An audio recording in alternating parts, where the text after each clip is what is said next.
Hey guys, তোমরা সবাই কেমন আছো? আশা করি সবাই ভালো আছো আর আমিও ভালো আছি। তো আজকে দেখো পুঁই শাকের বড়া ভাজছি। তো কে কে খেতে ভালোবাসো পুঁই শাকের বড়া অবশ্যই কমেন্ট করবে। আমার তো খুবই ভালো লাগে, তাই একা একা ভেজে নিচ্ছি।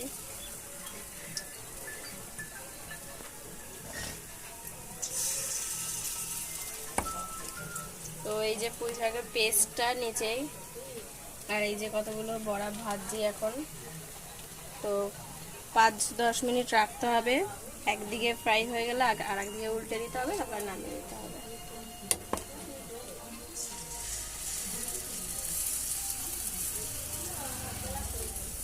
তো আমি ভালো করে ভাজতে পারি না বড়াটা, এই প্রথম ভাজছি, দেখি কেমন হয়।